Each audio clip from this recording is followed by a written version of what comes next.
बोलो जयकारा बोल श्री गुरु महाराज की जय। शंकर भगवान की, सनातन धर्म की। ओम विश्वान देवा सवितुर्दुरितानि पराशुवः यद्भद्रं तन्नाशुवः। ओम शांति शांति शांति।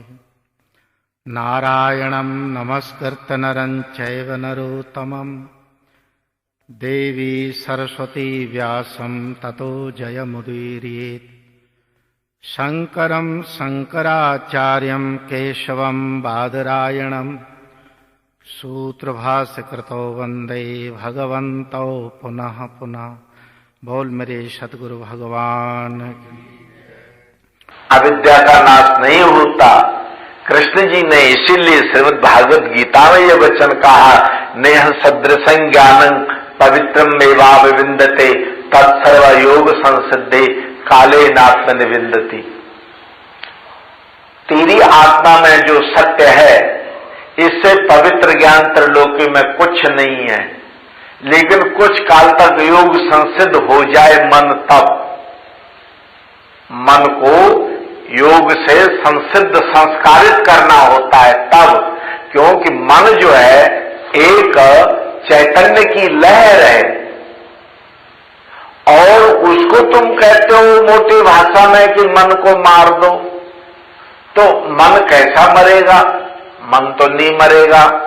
अब सूर्य का प्रकाश है, उसकी किरणें हैं, सूर्य का नाश होगा तो प्रकाश और किरण भी नहीं रहेगी। इस तरह आत्मा का एक प्रतिबिंब, एक चैतन्य प्रकाश मन है।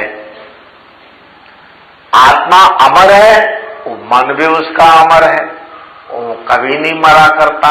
उसका स्वरूप बदला जाता है, उसकी दिशाएं बदली जाती हैं, उसका जो जहां वो क्रियान्वित है और दूसरी जगह लगाया जाता है।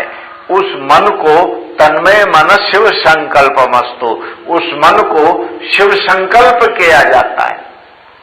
कल्याणमय संकल्प में, कल्याणमय मार्ग में लगाया जाता है उस मन की वृत्ति को। मन की वृत्ति को मारा नहीं जा सकता, न किसी ने मारा आज तक, और न वो मरा, वो रहा, वो रहता है। माया मरी न मन मरा और मर मर गए शरीर, आशा तृष्णा ना मरी तो कह गए दास कबीर। ये सब हमारे देहातों में भी सुनाते हैं लोग, और बहुत बड़ी बात है ये समझने के लिए, बहुत बड़ी चीज है ये। मन का क्या होता है? रूपांतर होता है। जैसे किसी विष का शोधन कर देने पर वो अमृत औषध हो जाती है। सर्प का डंक जिन लोगों को लगता है उनको स्नेक सीरम चढ़ाया जाता है, लेकिन स्नेक सीरम जो है सर्प के विष से ही बनाया जाता है।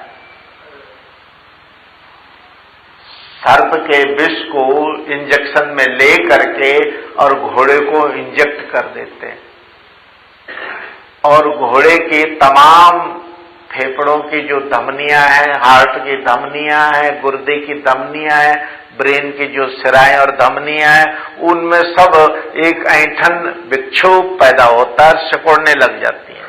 लिहाजा घोड़े के खून में ऑक्सीजन जो है बिल्कुल खत्म होने लग जाता है, थोड़ी देर में वो घोड़ा मरने लगता है। तो डॉक्टर लोग देखते हैं कि वो बेहोशी में जाने लगा तो तुरंत उसका खून सारा निकाल लेते हैं, सारा खून निकाल लेते हैं, जितना सीरम है उसके अंदर पानी वानी सब निकाल लेते हैं। और उस करके, और थ्योरी है उसकी, तरीका है, उस सीरम को अलग कर लेते हैं उसमें से एंटी स्नेक पॉइजन का इंजेक्शन भी बन जाता और सीरम चढ़ाने वाला, नाड़ी में चढ़ाने वाला सीरम भी बनता है। और वो देखिए कि वो जिस किसी को सांप ने काटा हो वो सीरम चढ़ा देते हैं, वो विष खत्म हो जाता है, नाश हो जाता है। विषाणाम विषम औषधम। जिस मन ने जगत को पकड़ा हुआ है और जगत में माया का ममत्व की रस्सी बंधी हुई है, झूठ मूठ की रस्सी का गांठ डाली है जिस मन ने काम क्रोध लोभ मोह का संस्कार बनाया हुआ है, वही मन परिष्कृत होकर शुद्ध होकर सत्यचित्त आनंद की प्राप्ति कराता है। वही मन तुमको आरोग्यता दे देता है, प्रेम त्याग वैराग्य दे देता है। किसके द्वारा देता है? अभ्यास के द्वारा। अभ्यास न तो कौन्तेय वैराग्य न गृह्यते। हे कौन्तेय, हे अर्जुन, अभ्यास और वैराग्य से वो सिद्धि हासिल होती है। ज्ञान की सिद्धि सुनने से नहीं होगी। ज्ञान का शब्द ज्ञान, अर्थ ज्ञान, भाव ज्ञान, गुण ज्ञान, इतने स्टेज हैं। शब्द ज्ञान में मैंने आपको कहा कि मिश्री मीठी होती है। ये तो वाक्य में आपने सुन लिया कि मीठी होती है, लेकिन होता कैसे मीठा? नीम कड़वी होती है, ये तो शब्दों से सुन लिया कि कड़वी होती है। कड़वा क्या चीज है?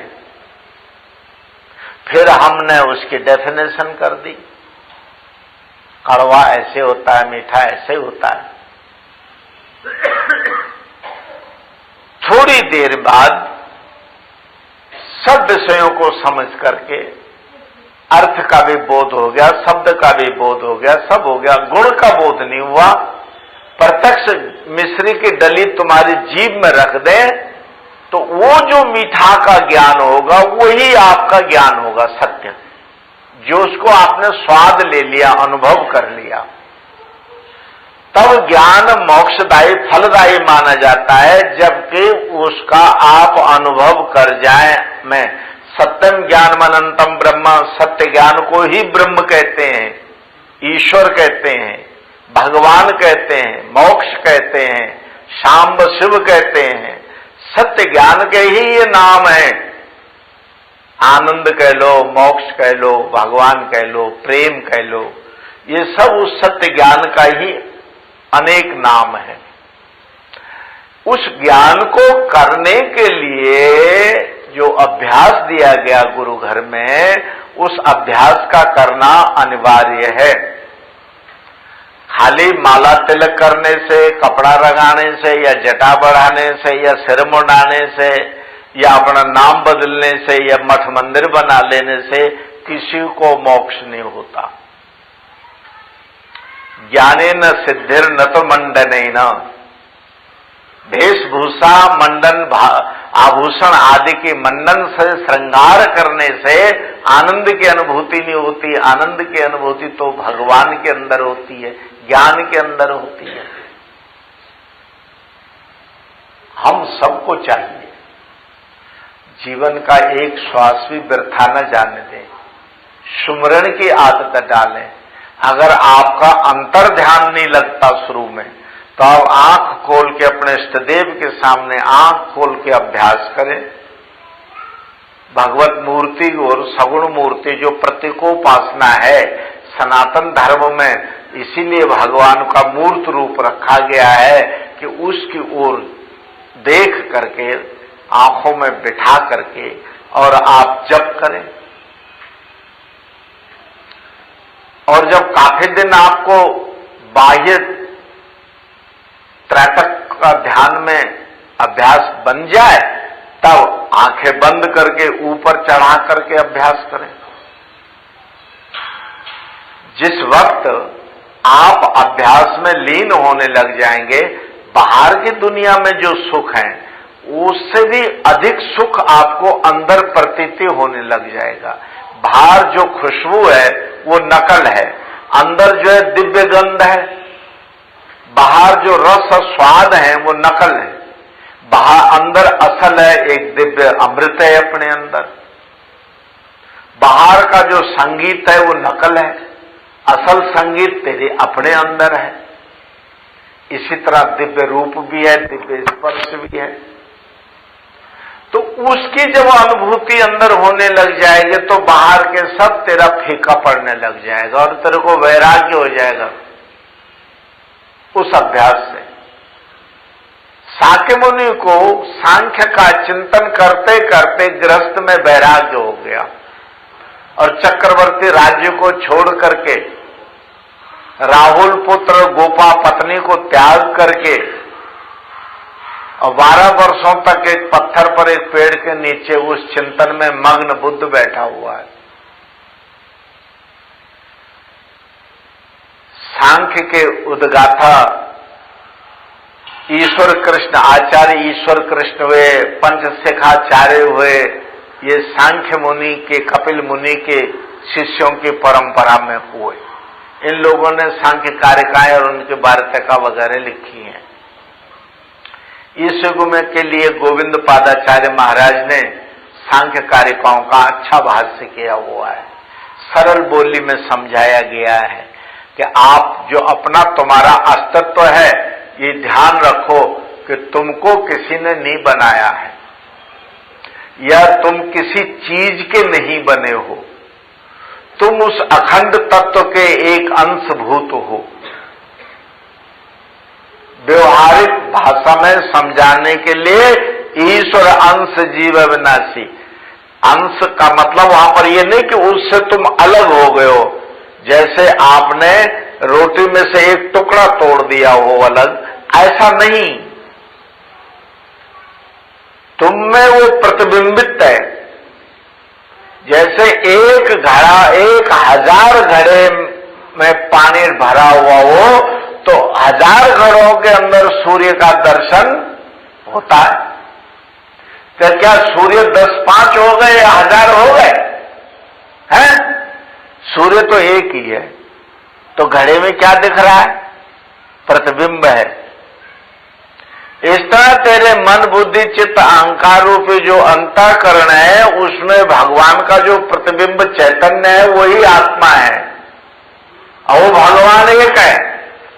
और जीव जंतु चींटी मकोड़ी कुत्ता बिल्ली चिड़िया पेड़ पौधा मेरे तेरे में देव दानव यक्ष गंधर्व राक्षस पितर कुबेर किन्नर सब में, सब अष्टांग योनियों में वो प्रतिबिंबित है चैतन्य। और मरने पर वो कहीं जाता नहीं, जन्म के टाइम किसी देश से वो आता नहीं। जिसको तुम मुर्दा समझते हो, रोते हो, आग में फूंक देते हो, आत्मा तो तब भी है उसमें, अलग नहीं है। फर्क क्या पड़ा?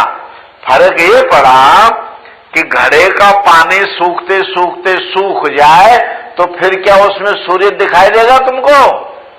बोलो, नहीं दिखाई देगा, क्योंकि उसका अक्ष बनाने वाला अंतस्थ में जो जल है वो सूख गया।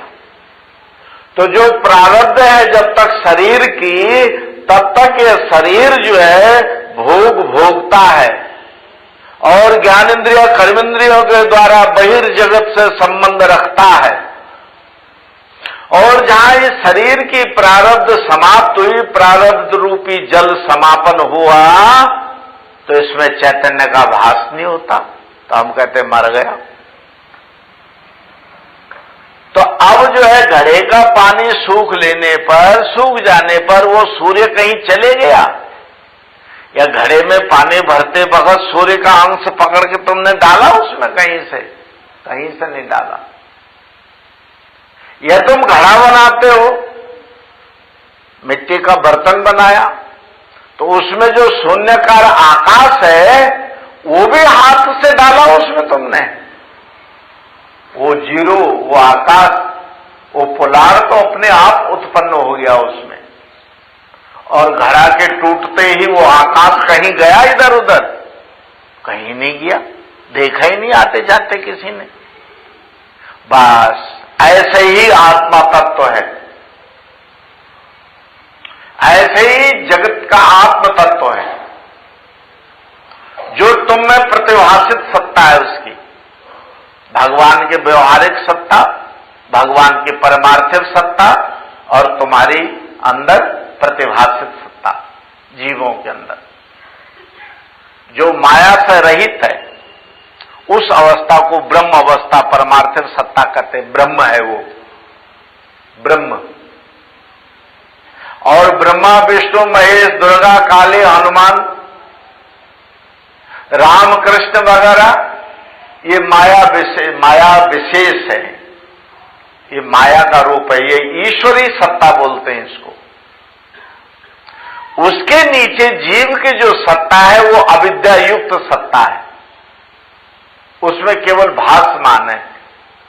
जैसे घड़े के पानी में सूर्य या चंद्रमा दिखाई दे रहा है, जैसे दर्पण में तेरा मुख दिखा दे रहा है तो भासित हो रहा है, ऐसे तेरे अंदर उस ब्रह्म का भास है आत्मा रूप में। लेकिन कोई 10-15 नहीं है, वो एक ही है, त्रिलोकी का, सबका एक है। कुत्ता बिल्ली भूत प्रेत का तेरा भी, वो आत्म तत्व एक ही है, केवल अंतःकरण की भिन्नता है। अंतःकरण का वो कोई सतोगुणी अंतःकरण है, कोई रजोगुणी अंतःकरण है, कोई तमोगुणी अंतःकरण है। वैसे हमारे अंदर तीनों गुण सदैव विद्यमान रहते हैं, और एक गुण की प्रधान अवस्था आ जाने पर उसी गुण की सृष्टि सर्जन होती है। या तो तुम सतोगुणी रहोगे, या फिर रजोगुणी अवस्था में रहोगे, या फिर तमोगुणी अवस्था में रहोगे। तमोगुणी अवस्था में रहोगे तो तुम्हारे अंदर निंद्रा तंद्रा भय क्रोध आलस्य झूठ कपट छल प्रपंच हिंसा, ये राग द्वेष भक्क कुभक का कोई संयम नियम नहीं रहेगा। दूसरों को मन से कर्म से वचन से पीड़ा पहुंचाओगे, दुख दोगे, बुरे विचार बुरे कर्म बुरा खान पान ये करोगे। और रजोगुणी रखोगे तो थोड़ा तुम्हारा मन यज्ञ में जप में आरती में दान में पुण्य में तीर्थ में जाने में लगेगा,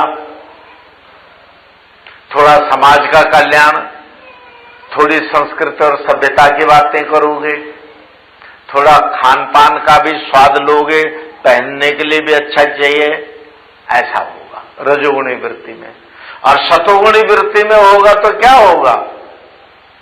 कुछ नहीं होगा, जगत का वैराग्य होगा, परमात्मा का अनन्य प्रेम होगा, 24 घंटा एक रस तुम्हारी लगन बनी रहेगी, गदगद हृदय रहेगा, आंखों में आंसू रहेंगे, याद हृदय में तड़प रहेगी, उसकी दर्शनों की, उसकी प्राप्ति की, मुमुक्षुता की प्रबल इच्छा रहेगी अंदर।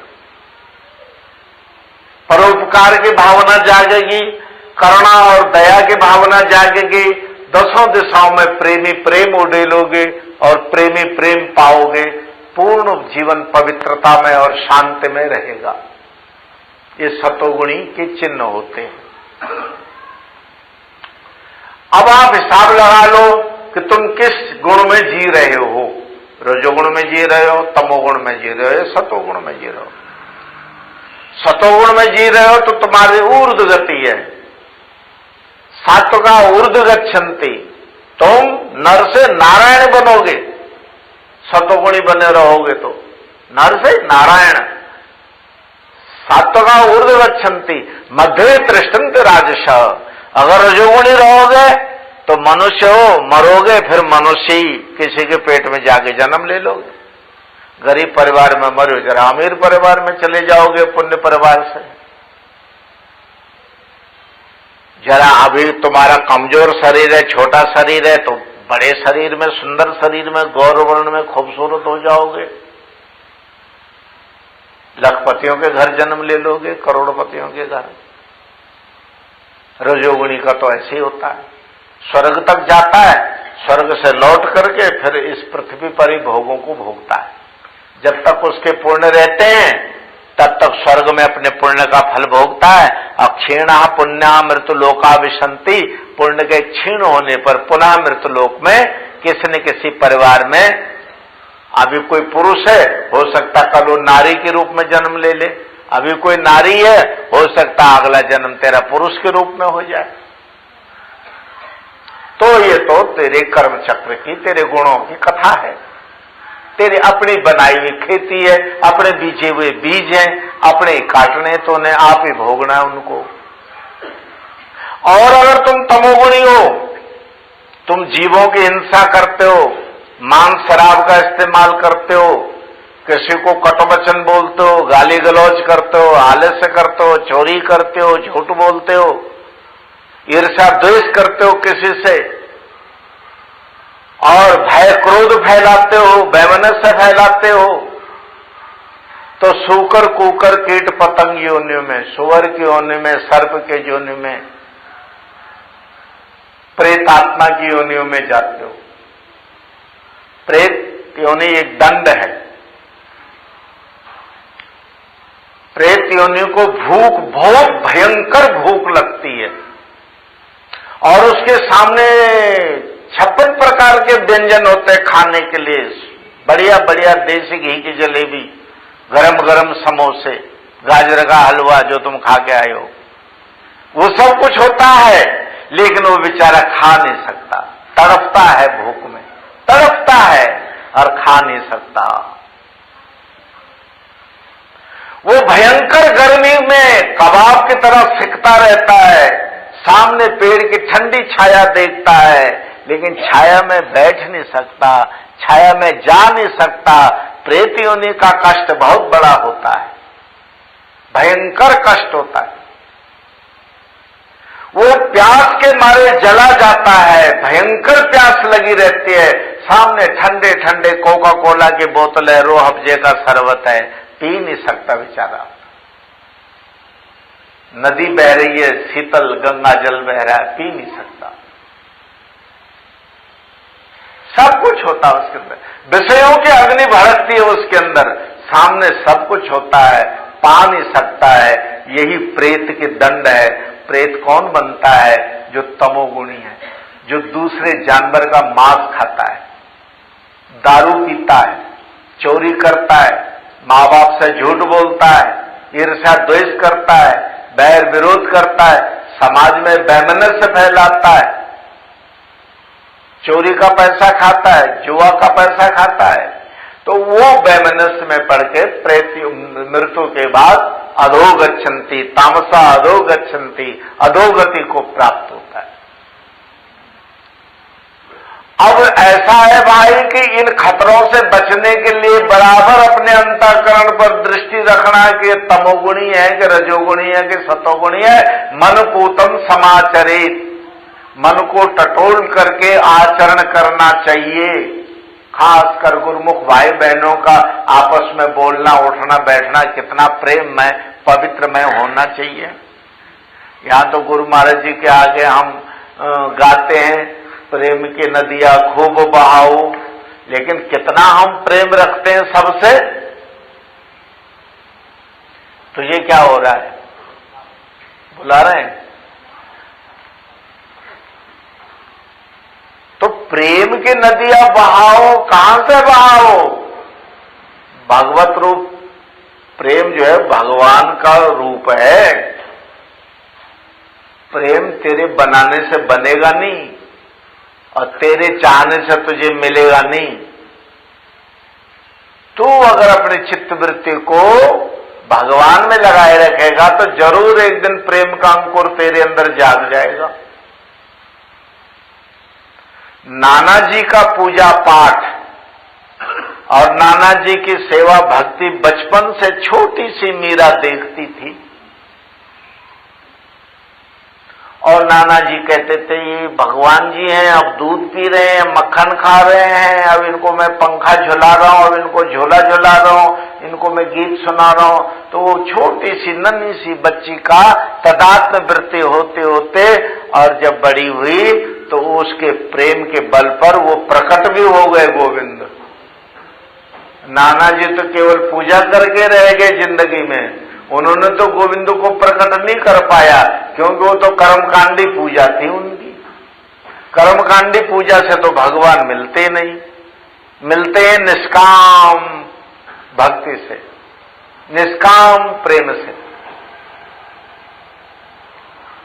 प्रेम से प्रकट होए भगवाना, प्रेम से प्रकट होते हैं, प्रत्यक्ष होते हैं। तो भाई ये प्रेम का जो भजन है ये गुरु महाराज जी को सुनाना है कि अपने जीवन में लाना भी है हमको? तो हमारा सतोगुणी आहार व्यवहार होना चाहिए, सतोगुणी वचन होना चाहिए, जिसके लिए बुद्ध कहता है सम्यक आहार, सम्यक व्यवहार, सम्यक दर्शन, सम्यक प्रकार, सम्यक प्रचार, सम्यक प्रसार, सम्यक युक्तायुक्त सम्यक अवस्था को धारण करना चाहिए। जो सतोगुणी बुद्धि वाला नर नारी अभ्यास करेगा, भजन करेगा, ध्यान करेगा, सुमरण करेगा, जप करेगा, सेवा करेगा, उसका विकास होगा ना, रजोगुणी तमोगुणी का थोड़ी होगा। हमें नर से नारायण बनने के लिए ये संसार में मनुष्य चोला मिला है। इसमें उस अविद्यादिक क्लेशों से बचने के लिए एकमात्र उपाय है कि अपने स्व चैतन्य का खोज करना, और आत्मा के प्रकाश में ही आत्मा का दर्शन होता है। दिव्य के या सूर्य चंद्रमा के प्रकाश में नहीं होता। आत्मानुलोकम आत्मा अनुपश्यम, आलोक आत्मा का जब मिलेगा तो आत्मा का दर्शन करेगा, समझे? तो उसके दर्शन मात्र से समस्त जगत की भ्रांति हो जाती है। जैसे जाग जाने पर स्वप्न की सृष्टि नष्ट हो जाती है और कहीं नजर नहीं आती है, ऐसे ही आत्मदर्शन के बाद तो ये जगत रह जाता है, न ये परिवार रह जाता है, न ये कोई दुख सुख रह जाता है। इस दुख सुख से वो ज्ञान अज्ञान से, मृत्यु जन्म से ऊपर उठ जाता है। ये उसका अपना ढंग है, और वो इसी सिद्धि के लिए, इसी परमार्थ की सिद्धि के लिए उसको मनुष्य चोला भी मिला है। आपको हर रविवार को यहाँ पर यही शिक्षा भी दी जाती है, और तुम में से जो गुरु मंत्र दीक्षा लिए हुए लोग हैं उनको तो हमने व्यवहार में ये सब भजन अभ्यास की क्रिया सिखाई है, और इतनी सरल है कि तुम नहा के भी कर सकते हो, बिना नहाए भी करो, खा के भी कर सकते हो, बिना खाए भी कर सकते हो। घर में जपो, बाहर जपो, खेत खलियान में बैठ के जपो, रात में जपो, दिन में जपो, सवेरे बैठ के जपो, जब तुमको समय मिले तब जपो। सुरती बनाए रखो शब्द में। लेकिन तू ऐसे ही निकला, हाट का गुरु बाट का चेला, रात को मोंडा सवेरे अकेला।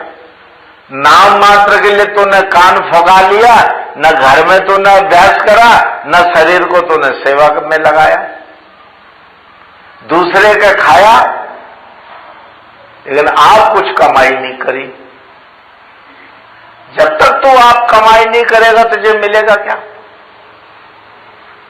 उधार का खाने से सुखी थोड़ी होता है आदमी, दुखी होता है, खून जलता है। कब उतरेगा ये कर्जा, कब उतरेगा, कब उतरेगा, कब उतरेगा? शर्मसार रहता है दुनिया के सामने। अपनी कमाई से थोड़ा भी खाओ, आधा पेट खाओ, बिना नून की रोटी खा लो तो सुखी रहता है, निश्चिंत रहता है, आराम की नींद आती है। आप लोग अपनी कमाई करो, आप कमाओ, वो कमाई है नाम की। नाम सर्वोपरि पवित्र धन है। इस विधि वाक्य को तुम मान लो कि नेह नास्ते किंचन, इस संसार में उस परमात्मा के अलावा और दूसरी कोई सत्ता नहीं है, और उस पर दृढ़ विश्वास करके उसका अभ्यास में रत रहो, और अपने अंतःकरण पर दृष्टि बराबर रखो कि ये तमोगुणी है, रजोगुणी है कि सतोगुणी है। मेरा खान पान पहरान सतोगुणी है कि तमोगुणी है कि रजोगुणी है, क्या है? मुझे अपना खोज करनी है। और ये खूबी है कि जो जो गुण की तुम खोज करोगे, और जो चोर को पहचानते ही चोर भागने लग जाता है, ऐसे अवगुणों को पहचानते ही अवगुण भागने लग जाते हैं, कमजोर पड़ने लग जाते हैं और धीरे धीरे नष्ट हो जाते हैं। तो आपको चाहिए कि आप निरंतर मन पूता समाचरित, मन को टटोल करके व्यवहार करो। कैसे वचन बोलने, कैसे क्रिया करनी है, कैसे भोजन बनाना है, कैसे खाना है, कैसे लेन देन करना, कैसे कमाना है, ये सब अपने सृष्टि को सतोगुणी बनाओ और निरंतर जो अभ्यास है, साधन है, उसको निरंतर करे जाओ। गुरुदेव का आशीर्वाद है, आपका ये सारा सत्संग सुनना आपके जीवन में सफल हो और आप इसके भाग्य की प्राप्ति कर सके कि इसका जो शुभ फल है सुनने के और मनन करने के और निध्यासन करने के, ये शक्ति एक पवित्र फल है, शुभ फल है कि ये शक्ति आपको प्राप्त हो भगवान की भक्ति से। ये मेरी शुभकामना है। हरिओम तत्सत। आप अशरफुल मखलूकात हैं, 84 लाख योनियों के बादशाह हैं। आप चाहो तो क्षण में ये सारा सफर तय कर सकते हो अगर बात समझ गए तो। और केवल सुनने के शौकीन हो तो लाखों वर्ष तक सुनते रहो, उद्धार होने वाला नहीं। उद्धार तो तब है जब सुन करके मनन किया जाए और उस पर चला जाए। हरिओम तत्सत। ओम पूर्णमदा पूर्णमिदं पूर्णात् पूर्णमुदच्यते पूर्णस्य पूर्णमादाय पूर्णमेवावशिष्यते। ओम शांति शांति शांति। बोल दयाल परमहंस महाराज की, नंगली निवासी भगवान की, नंगल बिहारी लाल की, परमपुरी सरकार की, जगत गुरु शंकराचार्य महाराज की, सनातन धर्म की, शंकर भगवान की। नमः पार्वती पते हर हर हर महादेव।